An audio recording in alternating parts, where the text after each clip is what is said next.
사랑하는 한남교회 교회 여러분, 빌립보서 4장 10절에서 14절의 말씀을 통해서 송구영신예배 새해 첫 말씀을 전하도록 하겠습니다. 말씀의 제목은 단순하게 단단하게 단아하게입니다. 한 해를 보내고 새해를 맞이하는 모든 분들께 하나님의 크신 은총이 함께하길 바랍니다. 올해 좋았던 일들은 새해에도 더 풍성하게 열매 맺으시고 좋지 않았던 일은 디딤돌이 되어 여러분의 삶을 풍성하게 하는 밑거름이 되길 바랍니다.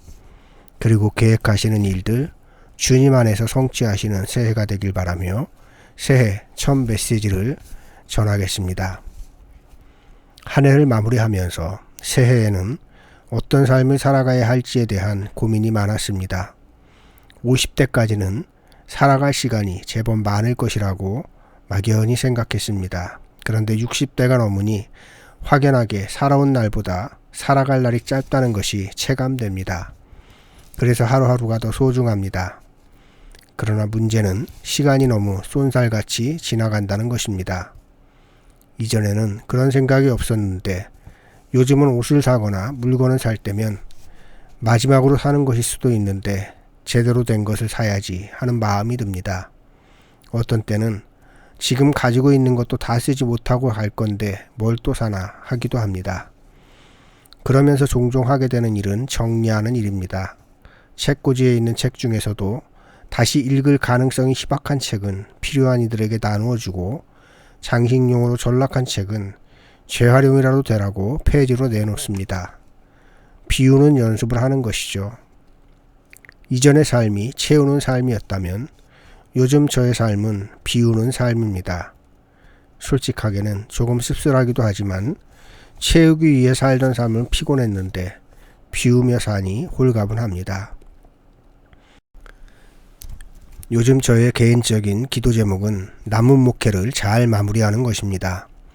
은퇴 전에 한남교회가 제대로 자리를 잡았으면 좋겠습니다. 그리고 은퇴 후에는 시골에서 조용하게 텃밭을 가꾸며 사진과 글과 그림 작업을 하며 그동안 내조하느라고 고생한 아내에게 봉사하는 삶을 살고 싶습니다.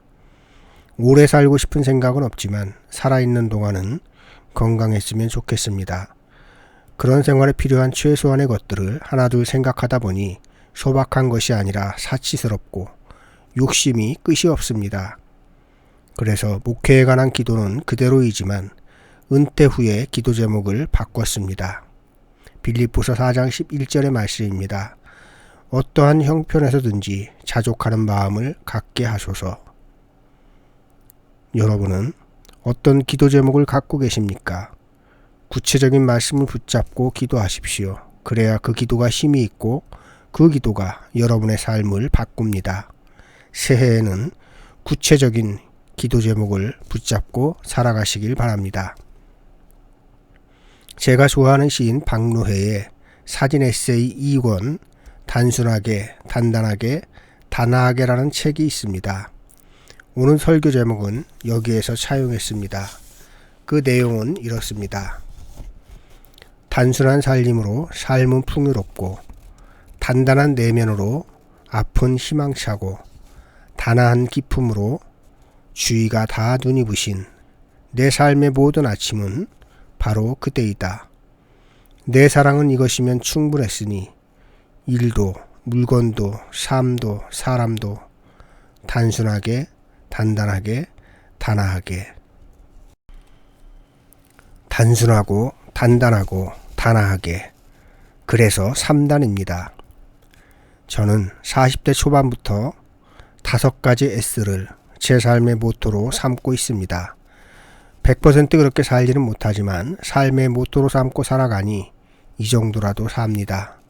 저의 5가지 S는 작고 느리고 단순하고 못생기고 낮은 것입니다. 여러분의 삶의 모토는 무엇입니까? 이것이 분명해야 삶이 단단해지고 길을 잃지 않습니다. 아직 내 삶의 모토가 세속적인 것에 머물러 있다면 새해에는 신앙인다운 삶의 모토를 정하고 살아가시길 바랍니다. 사도 바울은 부활하신 예수님을 만나기 전에 바리새인으로서 초대교회 교인들을 열심히 핍박하던 사람이었습니다. 그는 당대 최고였던 가말리엘에게서 사사받았고 인정받았을 뿐만 아니라 로마의 시민권자이기도 했습니다. 게다가 신앙적으로 자신이 옳다고 여기는 바에 따라 헌신하는 열정적인 사람이었습니다. 유대교 바리새인으로서의 자부심을 품고 살아가던 사람이었습니다. 그러나 다메섹 도상에서 부활하신 예수님을 만난 이후 빌립보서 3장 8절 말씀을 통해서 그리스도 예수를 아는 지식을 위하여 모든 것을 잃어버리고 배설물로 여기게 되었다 고백합니다.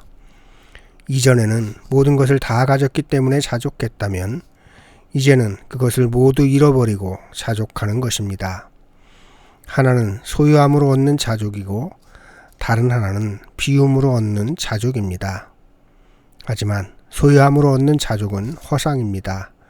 소유욕은 언제나 우리를 빈곤으로 이끌고 소유하지 못한 이유로 빈곤함을 느끼면 삶에 기쁨이 없습니다. 어떤 형편에서든지 자족할 수 있어야 하지만 예수 그리스도의 말씀을 기반으로 하는 자족만이 비움의 자족으로 우리를 이끕니다. 우리의 삶이 비움의 자족을 배우면 소유의 삶에서 존재의 삶으로 변하게 되는 것입니다. 사도 바울은 빌립보 교인들에게 자족하는 법을 배웠다고 말합니다. 자족이란 다 채워져서 만족하는 것이 아니라 어떤 형편에서든지 만족하는 것입니다. 그래서 자족하는 삶은 저절로 되는 것이 아니라 배워야 되는 것입니다.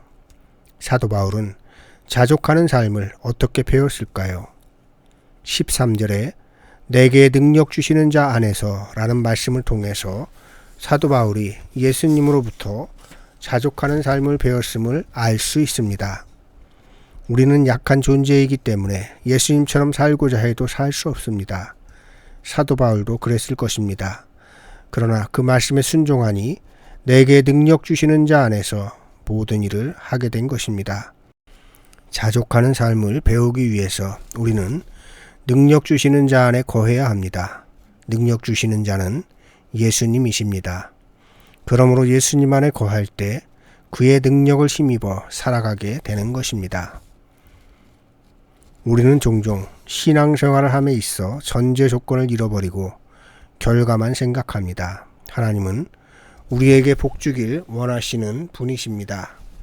어떤 때는 주권적으로 은총을 내려주시기도 하지만 성경을 통해서 우리가 알 수 있는 것은 전제 조건이 있다는 것입니다. 오늘 우리가 읽은 말씀 중에서 그 전제 조건에 해당하는 전치사가 바로 안에서입니다. 내게 능력 주시는 자 안에서. 여러분, 새해에는 능력 주시는 자 안에서라는 전제 조건을 잘 지켜보십시오.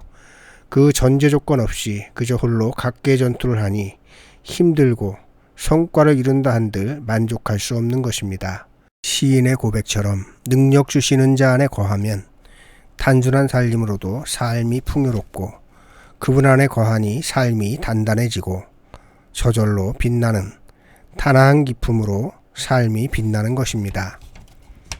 2024년은 갑진년 푸른 용의 해라고 합니다. 60간지는 땅의 기운을 상징하는 12개의 지지와 10개의 천간을 순차적으로 조합해서 만드는데 올해는 41번째 푸른색의 갑과 용을 상징하는 지인이 만나 푸른 용의 해 갑진년이 된 것입니다.